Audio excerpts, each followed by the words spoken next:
Hello, everyone, and welcome to Edge Talk Radio. My name is Angela Zabel, that's me, and today I am here with Maetreyii and Maetreyii Ma Nolan, and she is from California. She is a author, psychologist, and spiritual teacher, and she has a brand new book out called The Heart of the Infinite Love. And I'm going to get the rest of the book there, but we're going to be talking about the mystical relationship with the heart of the infinite and the love we all have within us. And so today, who am I? I am Angela Zabel. I have connected with spirit my entire life, working with a team in the non-physical, sharing messages from a multitude of realms with people. I am a teacher, coach, medium, radio show host, writer, retreat host, gallery reader. I do speaking engagements, offering guidance, mediumship, intuition, and also working with in private and group sessions online or in person. And I also have the Amplified Universe monthly membership. This is growing our connection to us, our world, all that is around us, and our role in it, sharing knowledge and working with others throughout the world. You can find me on all the social media aspects, but the biggest thing, go to my website, angelazabel.com. You can find everything from there. And today we are here with Edge Magazine. Edge Magazine is the leading events and media resource dedicated to all aspects of holistic living, health, wellness, and the mysteries beyond. Sharing information, wisdom, and resources committed to promoting businesses, individuals, organizations who support our collective journey to wholeness and balance.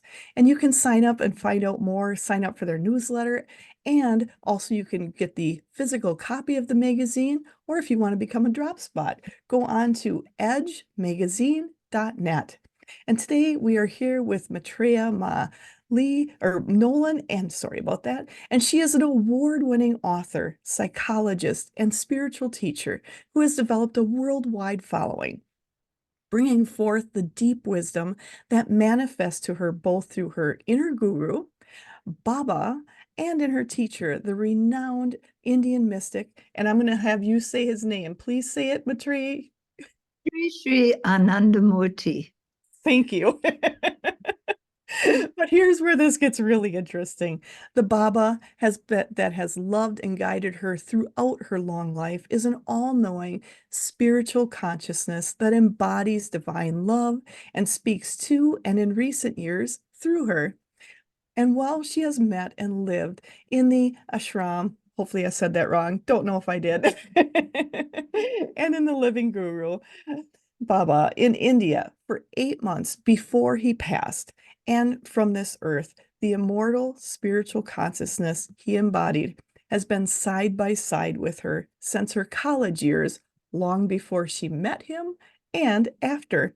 Her story, beautifully told in her new book, Into the Heart of the Infinite, a spiritual memoir, an extraordinary mystical journey, is a story of profound transformation that reveals how she came to experience the spiritual ecstasy and beauty that her guide, Baba, brought her while integrating into her real world life of wife, mother, psychologist, and spiritual teacher to live in an awakened, joyful consciousness. We're going to get into that a little later. With roles in the past founder and president of Ananda Siva Mission, a founding board member of the Kundalini Research Network, and a previous director of the Spiritual Emergency Network.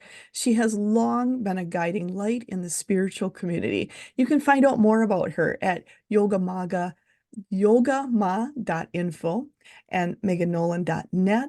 And also she has a podcast, babatalks.info. You can also find her on Facebook, Twitter, Instagram, LinkedIn, YouTube, and you can purchase her books because that's not her only book. She has many others. You can find those on Amazon or on her website, and that is maetreyii.org. And also that all those links and all those words that we talked about are all going to be below. So don't worry about writing them down. We've got them all below. So definitely make sure to check out the links below to check out more of Maitreyi's information because there is so much to learn, and I am so excited to have you here. Thank you so much for being here today, Maetreyii. I appreciate it. Thank you, Angela. And how did you get started from going from, so I know you were a psychologist, you're a mom, your wife. How did you go from that into now doing more of the spiritual and working with Baba?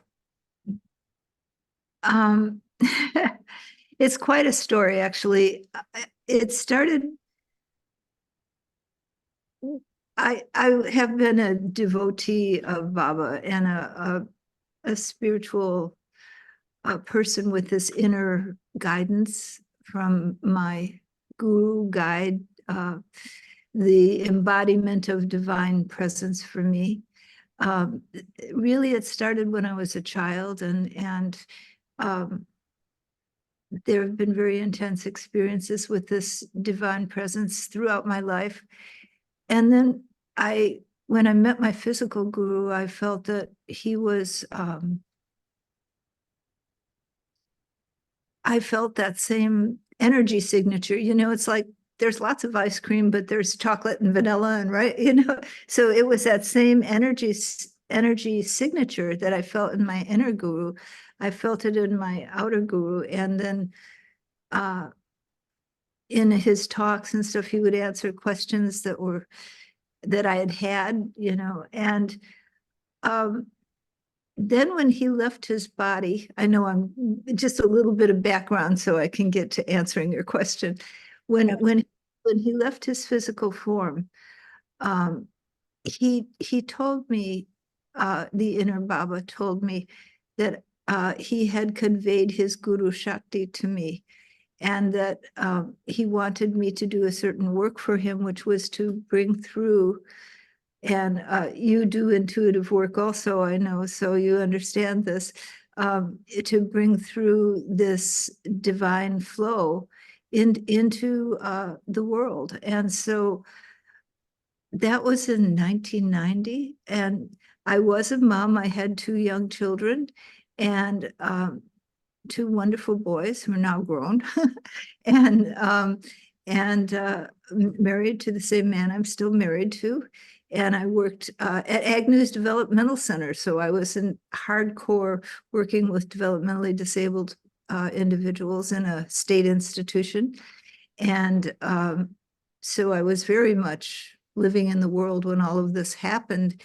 And Baba, actually, it was very challenging. It's probably one of the most challenging things that has happened in my life, to have both the grief of losing my Baba in the physical form on the planet, and I just couldn't accept that, that this was happening to me. I thought, this is not reasonable or rational, and I had a big problem accepting it. I had panic attacks for a while because I went into a place of, no, this isn't happening. I'm not going to listen to this. I'm getting bad guidance. This can't happen. I'm just an ordinary person. This can't happen to me, so I went into that space for a while. It was very difficult. I started having these panic attacks. And then I finally came to the point of, I got to face up to this. I can't run from it. This is not working.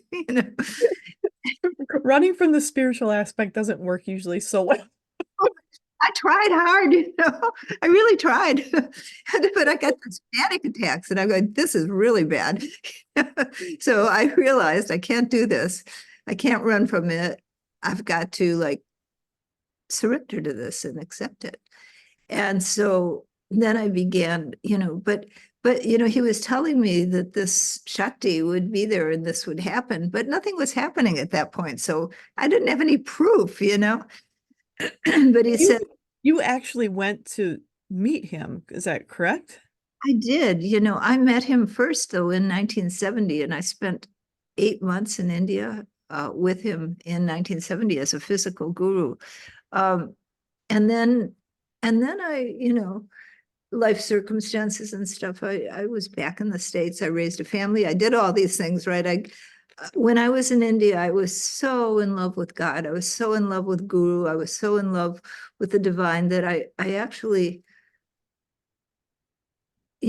I got really sick in India and I weighed like 99 pounds and I was very ill. And I had a doctor there tell me, I ended up in a hospital and he said, you need to go home or you're going to die. Oh, wow. And I think it was really the spiritual energy because I was meditating 10 hours a day and in this divine bliss. But I had such passion for God that I didn't I had no attachments in this world. And then I went through a very traumatic experience where I had a kidney infection and amoebius, and I was so sick. And I ended up in this Indian hospital. And, Baba's always there if I connect inner. He had always been, and he'd never asked me to do anything. And I went inside and he wasn't there. And no matter what I did, he wasn't answering. It's like it was gone. And I got the very clear message that if I lose this body in my passion, that he did not approve. And Ah. he wasn't going to support that. So it was a very clear message. And then he came again, the next day. and, and After you agreed with what he had said. now what he was communicating to me in his silence. And then he affirmed that you gotta do whatever it takes to, be embodied. And it's not time to leave this world. And I had such love for God that I wasn't really grounded in the world. And I saw the world as something, uh, I wasn't interested in. And so that's really where the big transformation has been over the years. I realized at that point when I came back to the States that I had to ground. I had to form attachments in order to stay here. And that I couldn't just be attached to God and not have connections that kept me in a body. And so I met the man who I've been married to ever since, and um, and we had children, and I went back to school and got my PhD, and I worked, and I got so grounded that I barely had time to meditate. I went from 10 hours a day to, lucky if I get a half hour in. That's still pretty good, though. Maybe, with young kids running around and excuse me. And so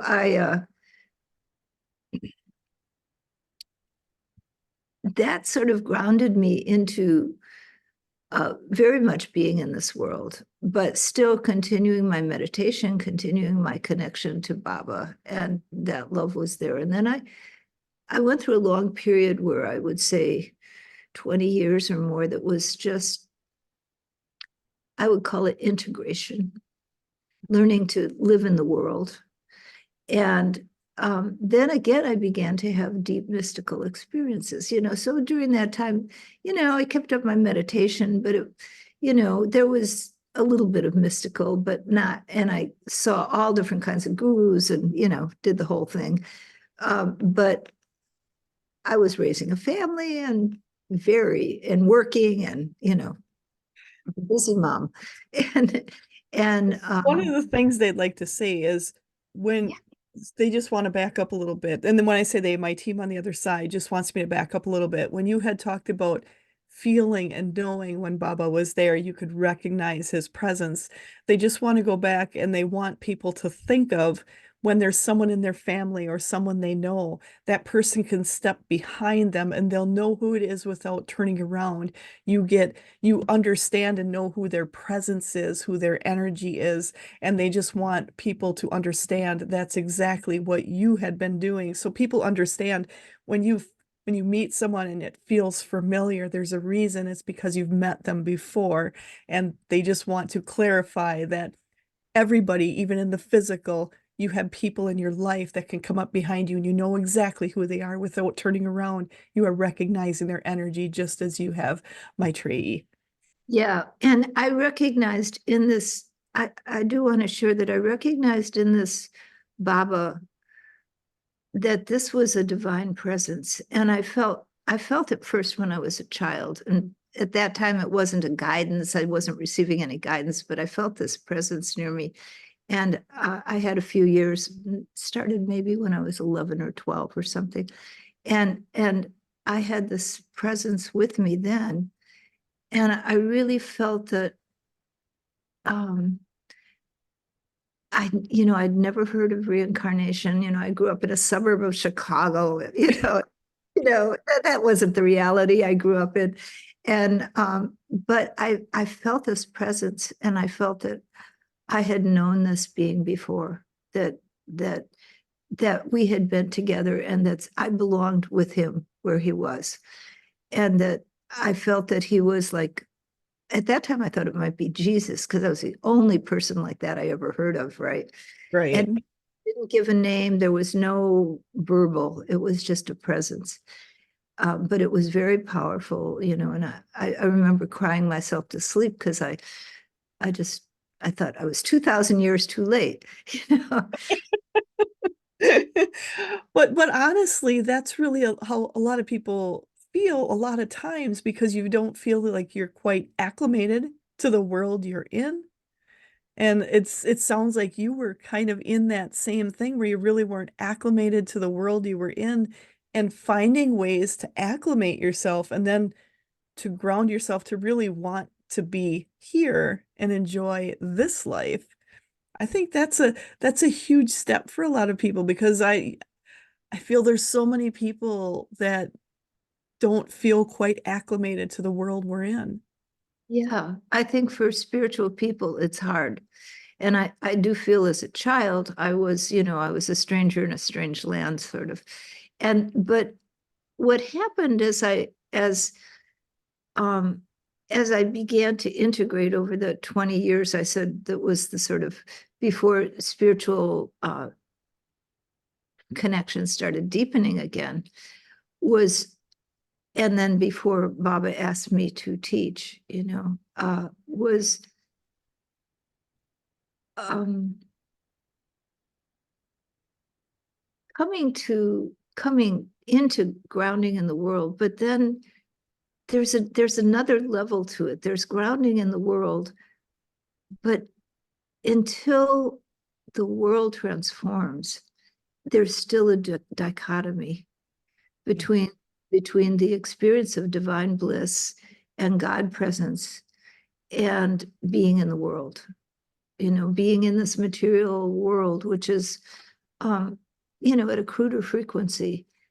But but when but when you see the unitary wholeness, when you feel that when you begin, or for me, when I began to feel that divine presence, which I had felt in my inner guide that I love so much, is not only in the cosmos, in the subtlety of the core of being, but all this world is the form of the infinite. Everything, every blade of grass, every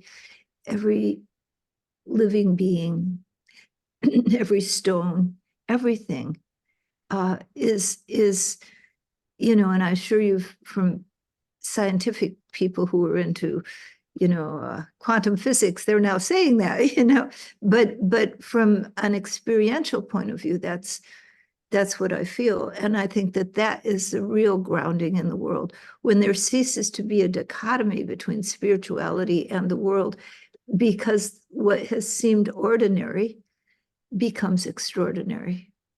I love that. I love that. And I feel that's something that people are stepping into more, and understanding that connection. By honing that connection, you then can feel that divine bliss, that divine, I don't even know how to describe it so much. And I think I run out of words to describe the feeling of that connection, of stepping into it, feeling it in a way of all supporting love and appreciation of everything around you, creating such joy and bliss and calmness within you that you never knew was possible. Is that something that you've been experiencing? Yeah, I think that that's when I had trouble accepting the world for many, many years, because it seemed like it was dull and thick and different, from the my guide and the guru and the divine bliss, and that took me to, but then recognizing in the unitary wholeness of being, there is this material world is, in yogic teachings, and it's true in my experience that this world is a exists within the mind of the infinite. It's kind of the whole manifest universe is a cosmic projection, right? And it exists within the mind of God and mind of the infinite. And then when you view it that way, when you start seeing it that way, there is nothing mundane. Yes. Everything is sublime in its real nature. But when you move into a physical mentality, then there's the division.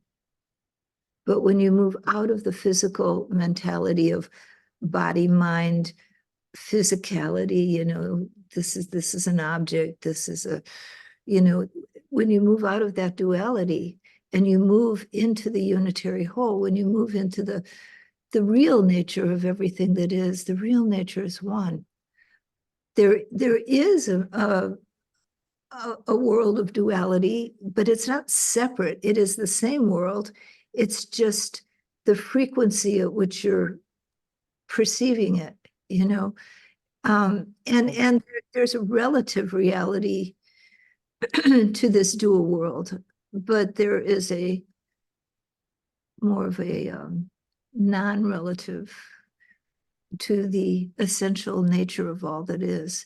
And so if you're looking at a plant, and that because I have this beautiful plant in front of me. And many behind you too. I do. I have plants everywhere. If you're looking at a plant, you look at the leaves of the plant and you think, this is God embodied. And if you really go deep into that psychology, the divine can speak to you through a babbling brook or a robin singing or the breeze. The divine is everywhere. And we access it with our minds, with understanding, through understanding, that teachers bring us, or understanding that we have when we read spiritual books or see things that are spiritual. But as we go deep in immersion, everything is a doorway. Everything is part of the infinite. It's part of the whole. And that's the beauty. The hard part for people to accept is the pain and the darkness. And the part of it. is part of it too. Absolutely. And that's the thing is for me, and I seeing, and my team is just saying for you to bring this out to people, to let them know every blade of grass, everything you're seeing, the plant, everything around you, it is full of beauty, full of knowledge, full of consciousness if you're willing to tap into it. And when you start tapping into it, this world, if everybody would look out their window or look around them at everything that surrounds them, how much is available for you to tap into? It is infinite, and it continues to be infinitely more when you start looking, because then you start breaking it down even more. And because everyone's so unique and so different, that's the beauty of it. There's something for everyone, something for everyone. And that's something with you that my team is excited for you to show people how important it is for them to understand who they are on that infinite love, because your newest book is all about the infinite love. And how did that book even come about to do the infinite? This book, this one, this one, Yes. The Heart of the Infinite, it's really my personal story, and it is very, it shows both the struggle and, because these paths are never just black and white. They're never just all roses. You think that's very That would be nice, although that would be very nice to have a nice rosy path the whole way. simple, but for most of us, we have too much stuff, and you gotta work through the stuff. You can't do spiritual shortcuts that they don't ultimately work, and that's where a lot of the psychological work comes in. Absolutely. And how has that, because you're a psychologist, you did the psychology, you did everything there.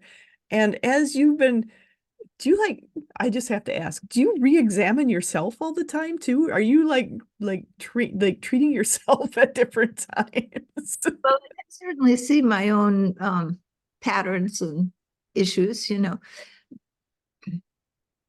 but who am I? Who are you? That's an open-ended question. That's who are you is something that goes out into the infinite. And only when you let yourself be confined into oh, I'm a mother, I'm a psychologist, I'm a good person, I'm a bad person. Those are all little boxes we put ourselves in, but we're not that. None of us are that. Those are beliefs that we've acquired.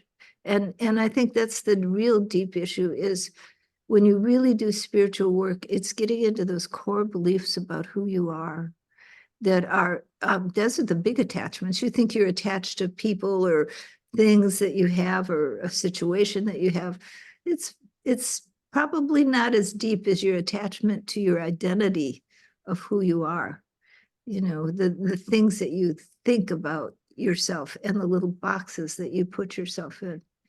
And spiritual life is really about dissolving those boxes, dissolving those beliefs that you have that confine your being, your consciousness into a container. Yeah, in the relative world, I'm a psychologist, yeah, but is that really who I am? Is you do this show, you do medium work, but is that who you are? Or is there a deeper you? Is there a you that kind of is open-ended? I love, that's the thing is for people, for you, and to bring up those questions to people. I feel that really that's a lot of what your book also helps people go through and really question, who are you? Because one of the things I love is breaking out of boxes and taking those boxes and just kind of envisioning yourself just blowing them to pieces and stepping out of them because who are we really? Are we ever going to truly know in this life? We may not know in this life, but it's sure fun seeing what's in the next box and seeing what box you've created.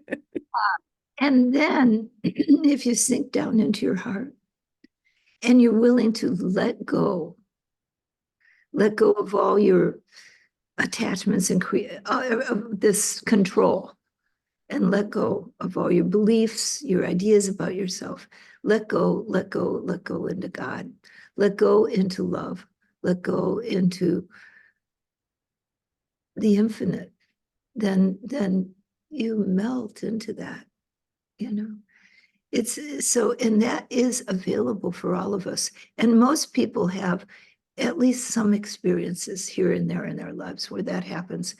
It may be being with a loved one, it may be in nature, but there's that moment when it all goes away and you're just united, you're whole.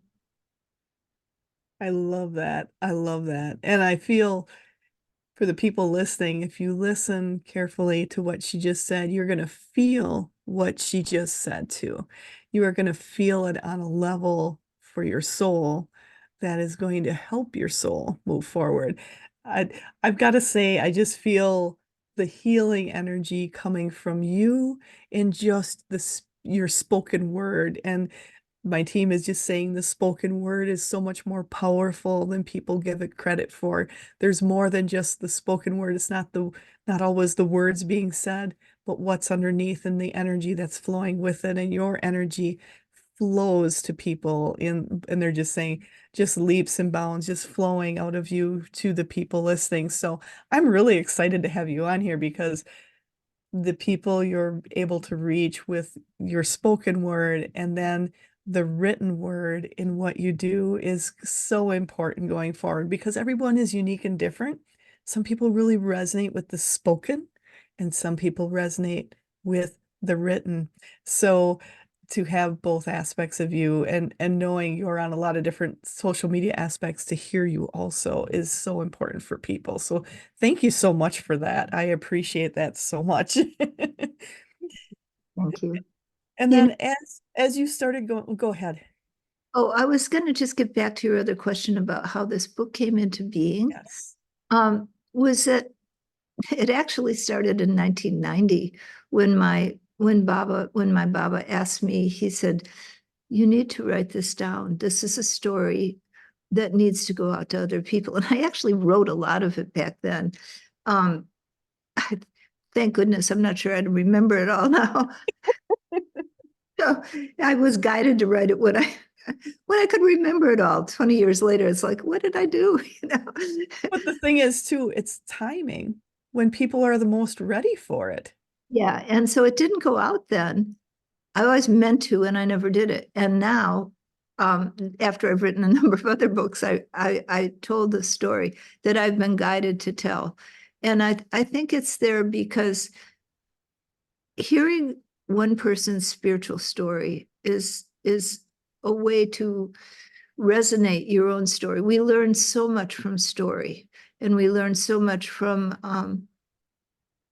knowing other people's experience so that it kind of can resonate our own experience and bring us to uh, support our deeper level of being. And so that's my hope and intention with this book, is that it provides for people an avenue to connect with their own deeper level of being by reading my story and the struggles I went through and the deep mystical experiences that have happened to me throughout my life that have brought more finally a synthesis of the world and God, if you will, into what we've been talking about the unitary wholeness and the beauty that's in this world if we view it with eyes that see the divine in everything.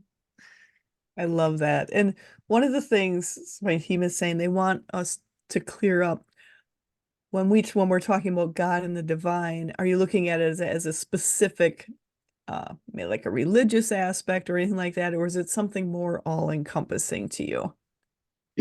Well, to me, God, God, Brahma in the Brahma means, Brahma is a very specific meaning. Shiva or consciousness and Shakti or the divine mother earth, the created creation, uh, together form Brahma.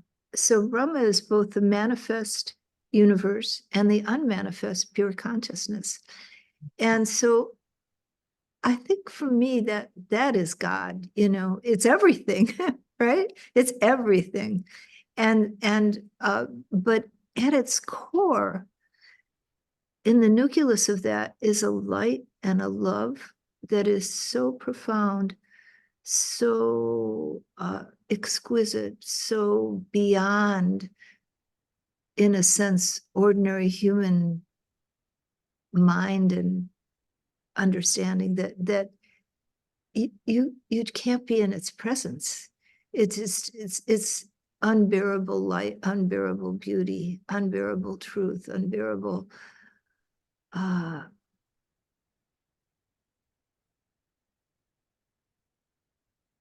beingness. And for me, that is God, that core of everything, and then manifests out into all of creation. Nice. And every, like I said, every blade of grass, every robin song is a doorway into that.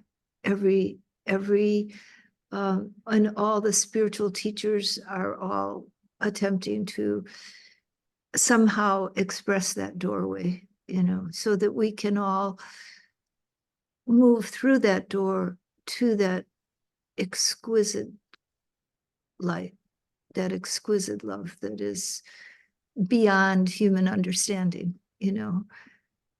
Uh, and what happens, I think, when there's a touch of that, it's true mysticism.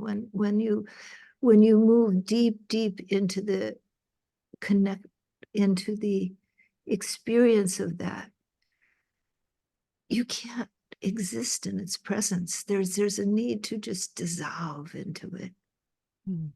to let go, to dissolve into that oneness, into that core of existence. And then it's manifest, that light then manifests in everything.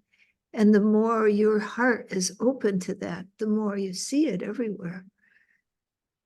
I love that. I love that. And to have that explanation from you and how you look at it, how you perceive it for others, it's something a lot of times I struggle sometimes to find the words to describe it because it is almost undescribable, but once you meld into it, you're not separate from it, you're one with it, and you just feel it, and it's so supportive and so loving. And for you to they're just saying for you to try to capture that essence and put it out there for people, for them to step into walking in your footsteps, to see what and experience what you've experienced through your words.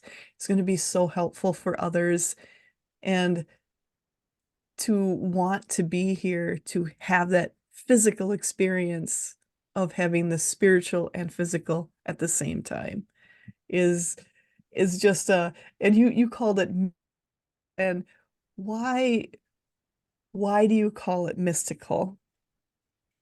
Well, when we talk about mysticism, a lot of times we're talking about that which is difficult to explain from the material plane, right? Yeah, It there is more to this life. There's more to being than the material, and which I know you know well.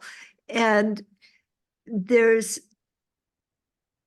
to me, that's mysticism. And when there are, my story of my journey has a lot of moments in it of that non-material, of that mystical connection. And I think when we go into that deep love, uh, we go into something that is so beyond the physical. It's not explained by this mundane world, if we view it as mundane. absolutely. And that mystical part, I agree with you. I agree. The mystical, I think, is it's that surprise around the corner. It's that not knowing what's next, but being excited to discover what it's going to be next. And knowing for each and every person that mystical is going to be different for each person, but still the underlying feeling and understanding, that's very similar. I feel that we each have a personal relationship with God, with the divine. There's, that omnipresent, intelligent consciousness, which has manifest all of creation, which is huge. That's a lot. But that, and that is embodied in it all, it all occurs within that intelligence, within that consciousness. And I do believe that's an intelligent consciousness beyond human understanding of intelligence. And uh, you know, it is something that is there, accessible to us, to every one of us, because it's in the core of our own being. It is our own nature. Every person, no matter how you think that they're evil, that they've done terrible things in the world, that they're incredibly misguided and incredibly harmful to other people, still, in the very essence of that person, they are that divine love. They're just incredibly wounded, and therefore acting out that wounding on the world, you know. But in the deepest part of them, though they may themselves not even be aware of it, their conscious awareness, their attention is moved in other spheres. But still, you can look at them and say, there is God. Yes. Because in their essence, they are. And probably the most healing thing you can do for anybody is look at them and say, there is God, and really mean it from your heart and see that in that person, in that animal, in that tree.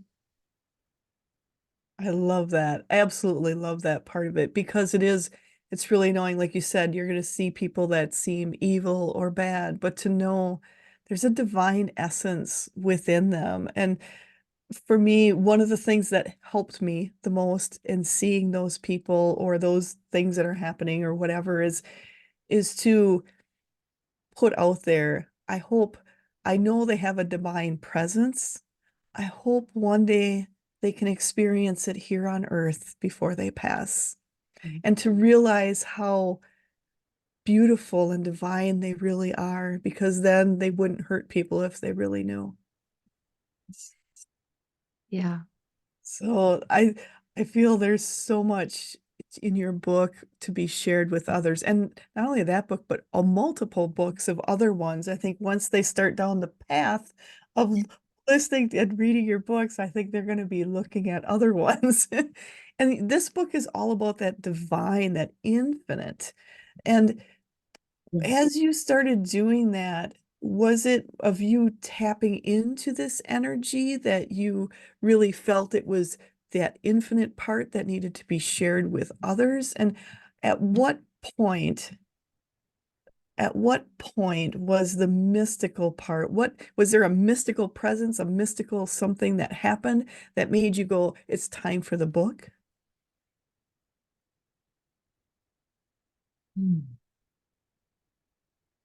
I feel that it had been time for the book for a long time, and I'd been putting it off years, years. And I had finished um, Dharma for Awakening and Social Change, which is the one prior to this, and then Living Love, the Yoga of Yama and Niyama. And I felt from Baba, it's time. It's time to do this. And Baba, for me, I just want to share this, is,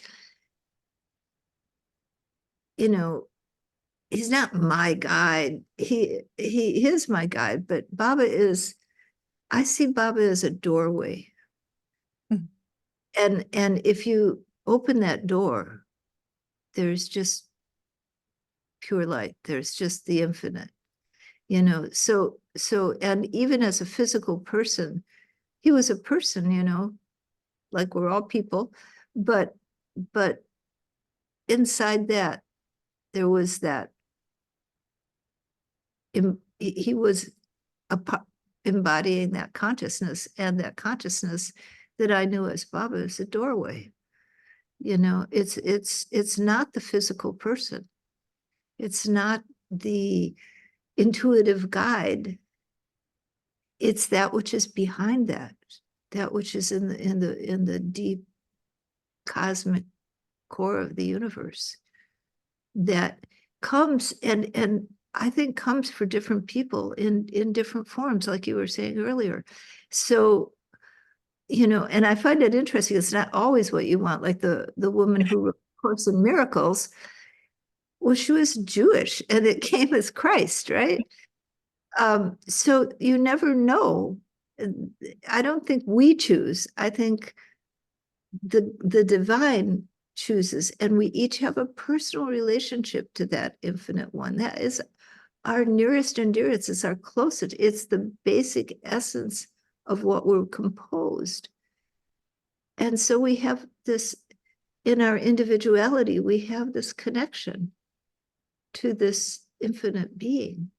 And that infinite being can come in a congenial form, that it's easier to relate to, right? It's little God, the cosmic pure light, blow you away, it's a little hard to relate to, with our human minds and our human existence. So sometimes it comes as our guides, as a spirit, as a loved one, as ancestors, it can come in many forms. I think that's really important for people to realize is even that how you look at, how you perceive that God essence, it's going to be different for everyone. So you shouldn't expect it to be the same for everyone. And I like how you said how our guides can be parts of that. It's what we can accept here, what we can understand, what we can take in, what we feel comfortable with. Because if you have something that feels so much bigger than you, you're always going to feel like you need to back yourself off. Where if it feels more comfortable, more secure and safe, then you're willing to step into it. You're willing to have that communication. And that's something that is going to be different for everyone.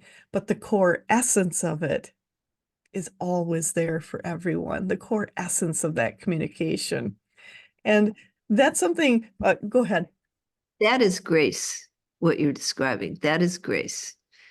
The divine graces us with presence and comes in different ways. This grace, it manifests in our lives in different ways. Love that. And the one thing you touched on earlier is before you kind of put this book off to the side and you had been working with Baba and then kind of set him not to the background, but life happens with us all. Life happens, things get busy. You're not doing it 10 hours a day. You're doing it whenever you can. You're fitting things in. But as you started going down that path, when did you decide that it's time to step back in? When did you decide that, or did you decide, or did they, on those on the other side, become more prevalent in your life? I've had periods of mystical experience, and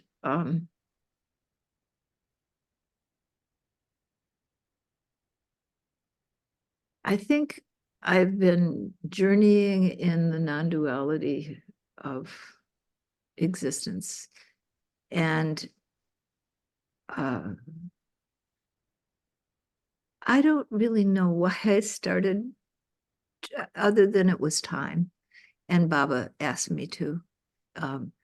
So I've been having mystical experiences, they're there. And when I was writing it that non-dual experience became very profound. But I do these Baba flows, I do these satsangs, and I just tune into Baba and I melt back into that one. And I allow that flow to flow through and talk. So I don't consider it channeling because it isn't a person. I No. don't, but it is channeling in the sense that it's not, my rational mind is not involved. I have no idea what I'll say. I just melt back into Baba, and I just surrender and let go to the divine, and I let that flow of whatever needs to be said in that moment be said. And it's amazing what happens. It speaks to people who are in the room, to what was in their mind, and different to a variety of people. It can speak to what's in their mind. A number of people can have that at the same time, and things happen, and I'm not doing anything. I'm just being there. And that's something I think for people to understand, like for you, they've been speaking through you, more coming through you more than they have before.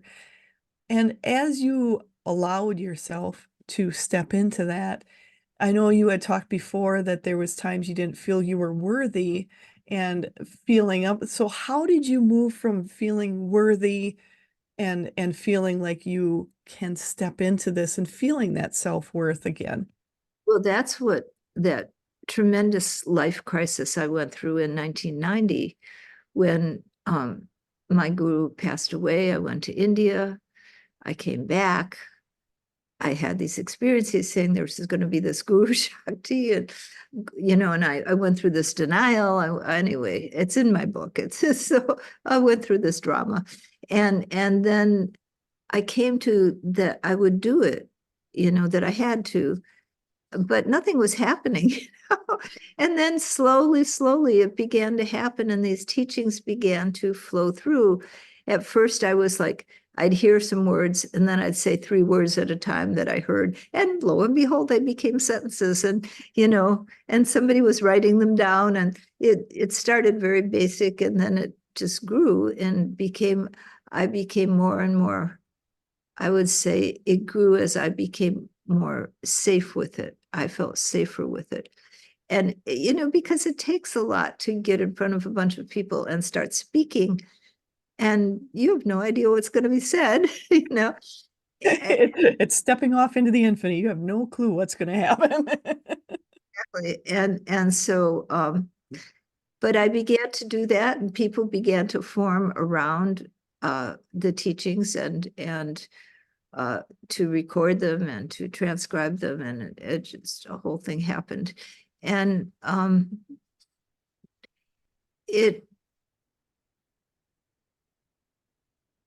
it was a transition. I still maintained my work as a psychologist, my family connections, all of that.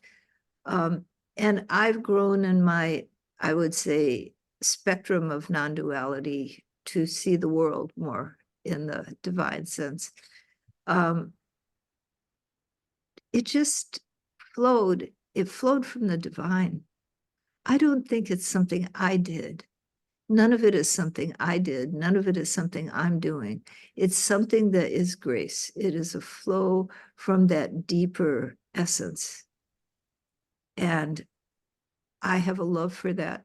And I think even my love for that is because that infinite one has shown itself to me. And I don't think anybody could help but love that divine one if they see truly what that one is.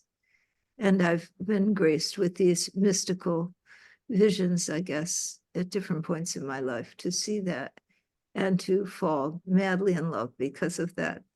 And that love has been my path, my way in. But I feel it's grace, you know. I And love that. I love the fact too that, you were letting people know it's not like it happened overnight. Like everything switched overnight and you suddenly became so confident in everything you were doing.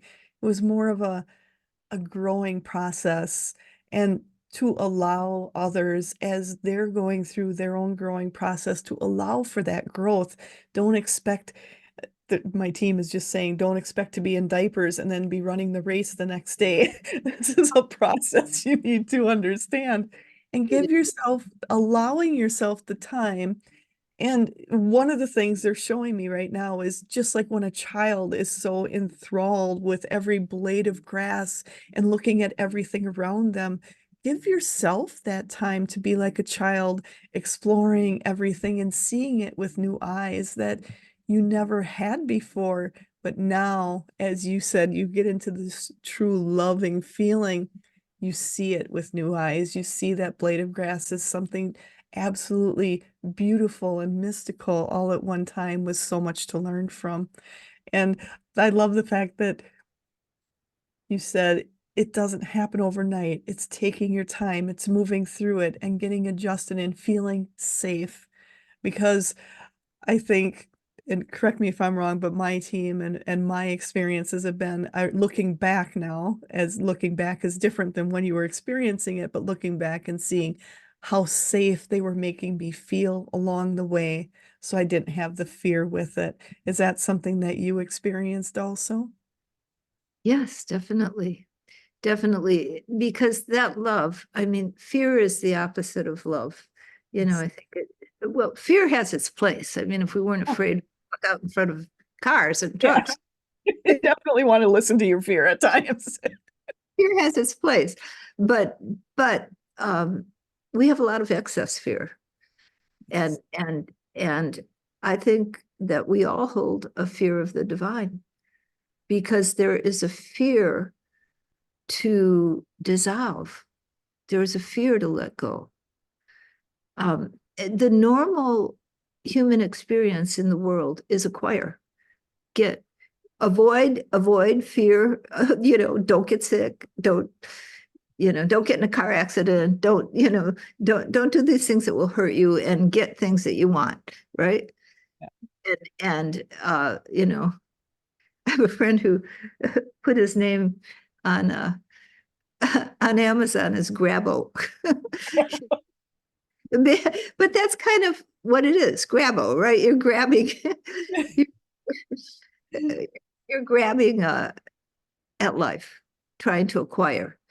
And we enter the spiritual path and we try to do the same thing because this is conditioned mind. Well, I go for what I want and I avoid that which is going to hurt me, and in this material world, that's what we learn. That's how we operate, right? You get food, you avoid starvation, so on, right? Um, And honestly, we're taught to fear the divine. I mean, yeah, we've been taught you're sinful, you're going to pay the price, you're taught to fear it. it comes into organized religion. It does not come into true spirituality, but it comes into where God is love, but it does come into organized religion. And but that fear drives us to a lot of destructive behaviors. Mhm. But the fear of God is basically a fear. There is a core fear of letting go. Letting go and letting God is like losing control.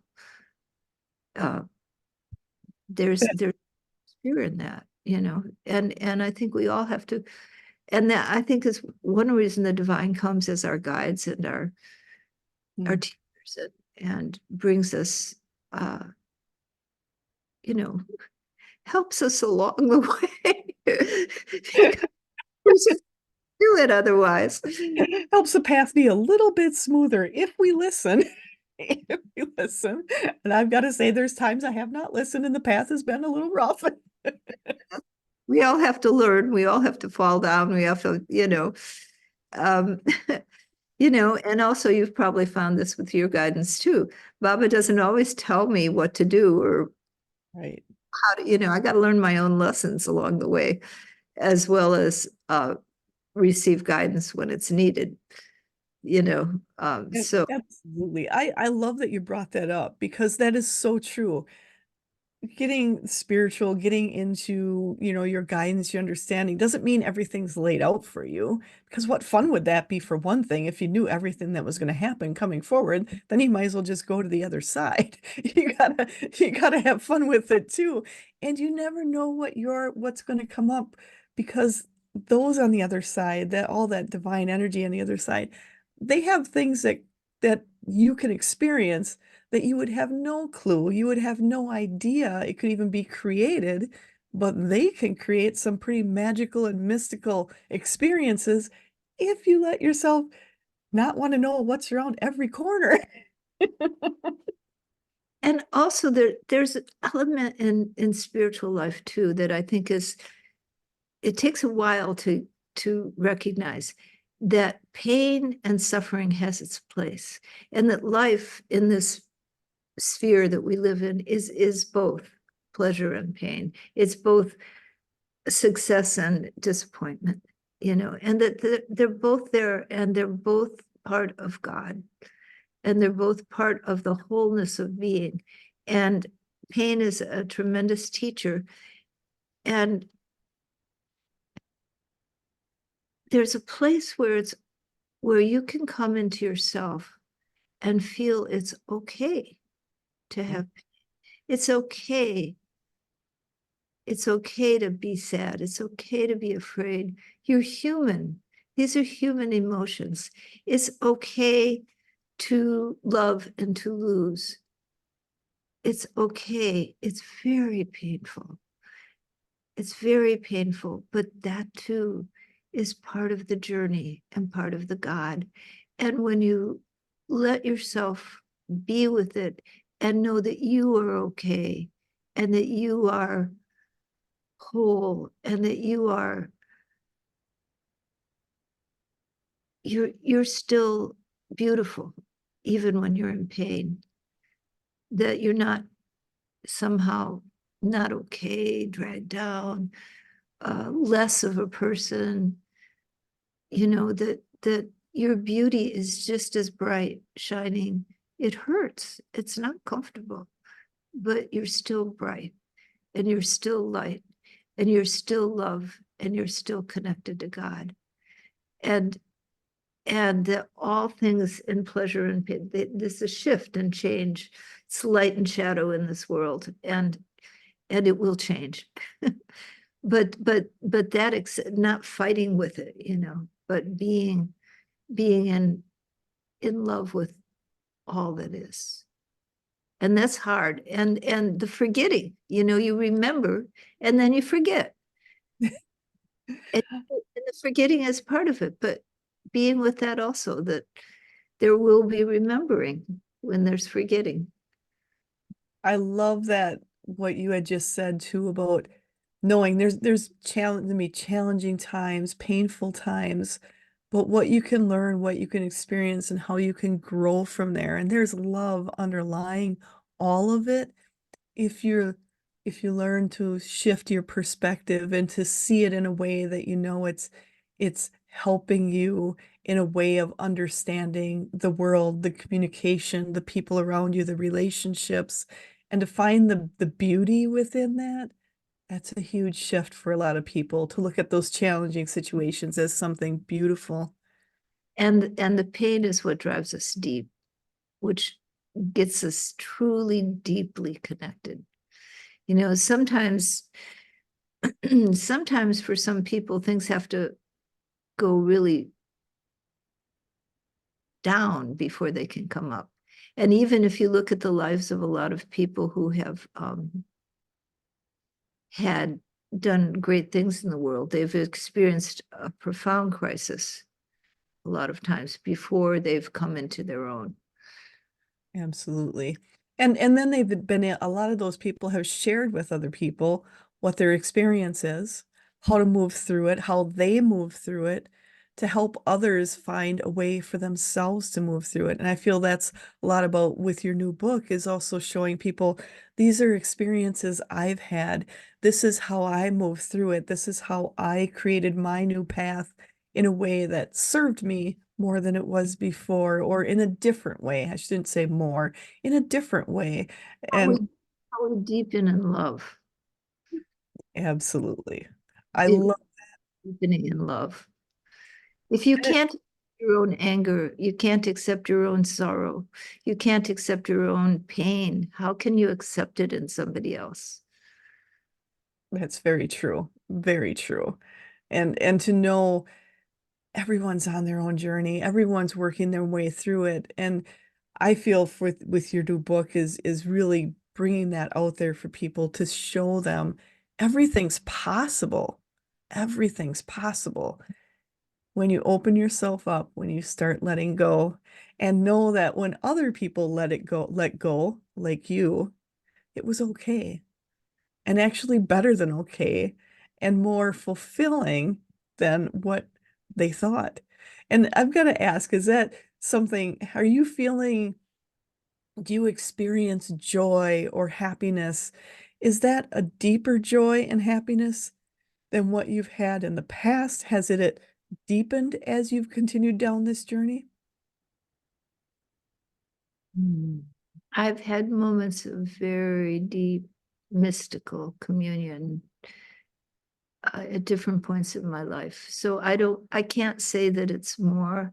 I can say that my relationship to being in the world has shifted a great deal, and that there's more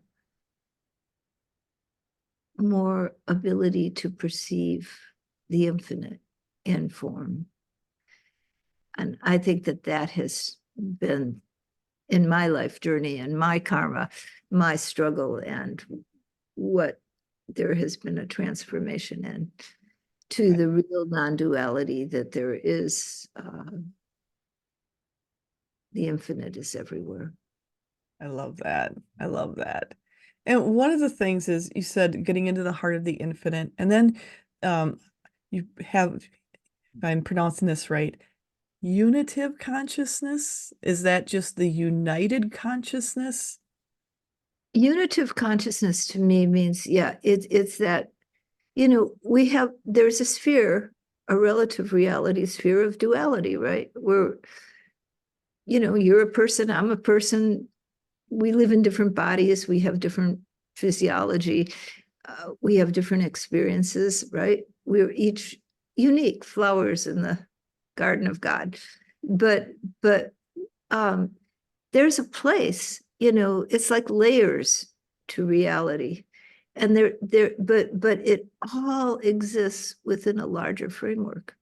And that is that divine, intelligent presence, love, which is, I guess, God. I think God is one of those funny words, lots of people, lots of different definitions of it. But to me, it is that unitive consciousness, which is everything, and which is also that profound essence at the core of everything. So, and I go into that from my story and experiential.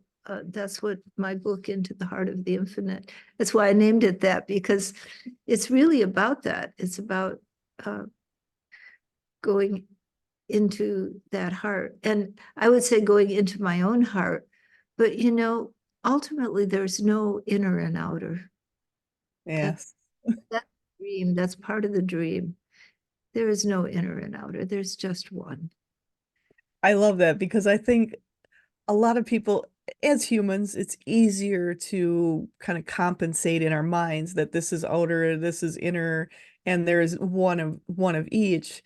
But as you go down the spiritual path and deepen that connection, I you feel that inner and outer is no more, and it really is all one.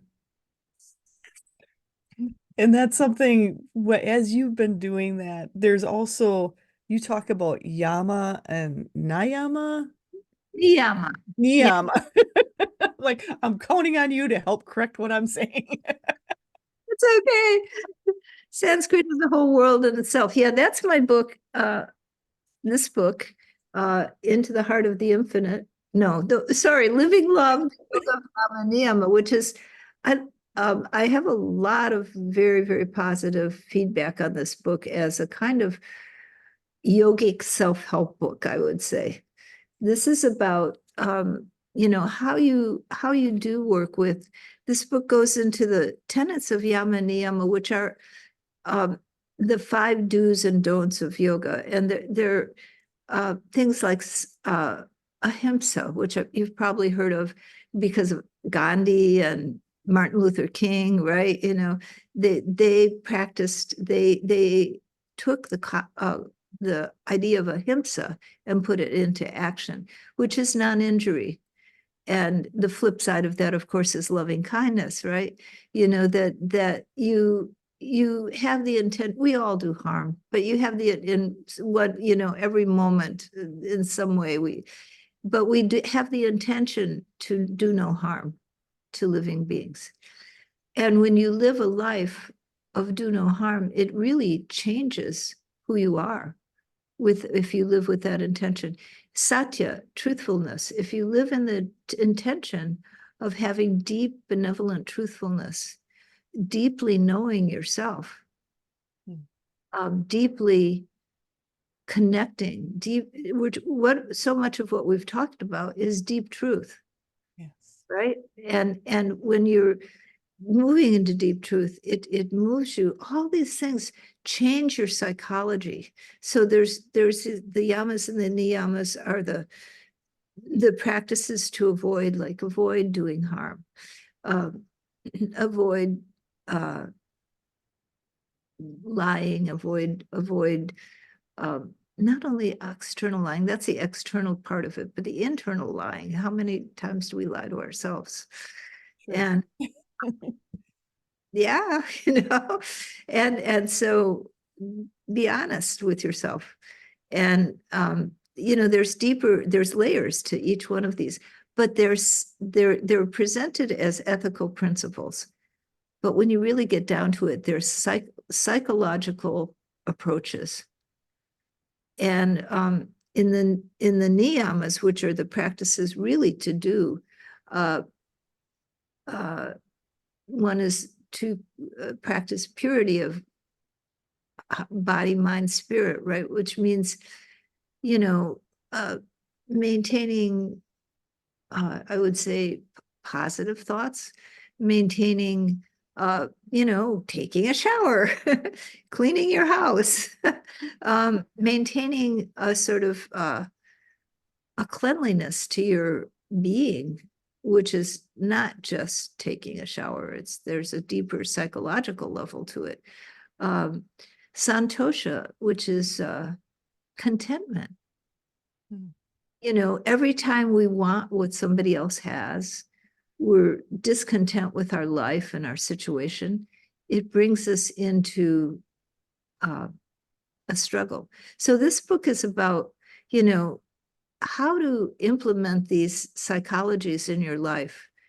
And of course, then they come, you know, it goes into forgiveness and the shadow of human psychology and all of it's a very many people have found it a very helpful self-help guide to working with your own life from a yogic view. So if you do yoga, it's a great, this Yama and Niyama are one of the basic eightfold tenets of yoga and are very important for living in the world. I love that. And that's something I just keep hearing there's a reason you wrote all the other books first. It's so those books would be there as a basis when people got through this one, they could go back and check some of the other books out and get even more of a stability, that foundation down for themselves. So there's a reason they all came in the order they did. Yeah, I actually think you're right. And this one, Yama and Niyama, and also the Dharma book are really all these intuitive talks that I give that flow through. They're those talks, and I've taken those. I've not written these books. Truly, I've been the editor. I've taken those talks Like that. and made them into books. There's a book you wrote before, I believe. It's called let me see. The Future is Bright, Visions for Humanity. Is that a book you wrote? That is a book again of these talks, not well edited. It's a little tiny book and not well edited, but it is the talks that have talked about the future of humanity. So do you, as you've been connecting in and getting all this information, how do you look at the future of humanity going forward? The guidance I've gotten is that the future is bright. That, you know, so many people think we're doomed, you know, but that's not the guidance I get. The guidance I get is that we're in a transformation process. And transformation always is a deconstruction in order to reconstruct. And that we're changing frequency and we're coming into a different age. And in that transformation of the ages, there is a natural change that occurs. And so that's kind of it's that the light is growing brighter, and as the light grows brighter, the shadow grows darker. Love that. Love that. And But time when the light gets so bright that the shadow begins with to recede, right? But we are in this process, which is difficult. Can be difficult and beautiful all at the same time. And it's seeing the beauty within it. And I think that's something that people will find when they have look at reading your book, Into the Heart of the Infinite will help them start seeing the beauty in what's happening now. It will help them take a different perspective, put a new pair of glasses on to see the beauty in everything that's happening around them. And I just keep hearing there's a reason the timing was perfect for this book as it is right now. And I'm excited for people. I want to make sure people check out your information, check out your book, and go on Amazon. They can go to your website. But that Into the Heart of the Infinite is going to be so helpful for so many people. And I just feel it's the starting base. And then to check out some of your other books as they go along to go, oh, I need this. And the future is bright. The future is absolutely bright. And I love that you had that book. And that was what, a couple of years ago, correct? Quite a few years ago. This is a Yeah. combination of some discourses. I love it. So the future is going to be bright going forward. Big changes, but so needed. So much to be embraced as we go forward. And I'm just so thankful to have you here. I appreciate you so much. I appreciate everything you're sharing with people. And is there something you'd like to talk about or cover before we close? Well, I just want to share that my website is yogama.info, and that's I do have a mentoring program for people who would want to study with me.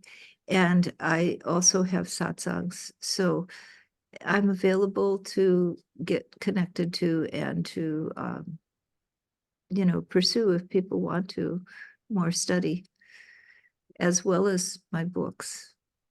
Absolutely. And that's something I think is so important. And you are you doing the Baba Talks info, the podcast? Yes, those podcasts are actually just talks that I give at a satsang. And so I have two satsangs right now, and I'm considering doing one that's more public um, shortly. And so then the podcasts and the YouTube are these talks. They're just the talks. They get recorded. Nice. I like it. And so I just want to encourage people, make sure to go to her website and it's yogama.info.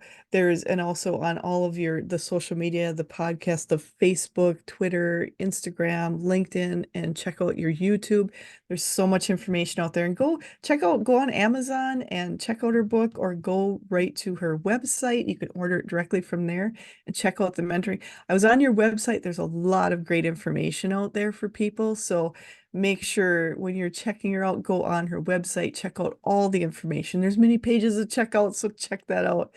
And you're going to find exactly what you need when you go there because she has great information. And her book, Into the Infinite, Into the Heart of the Infinite, but when this comes out, it will be out already. So go ahead and you can order that and really dive in deep on her story a lot more and a lot more of her.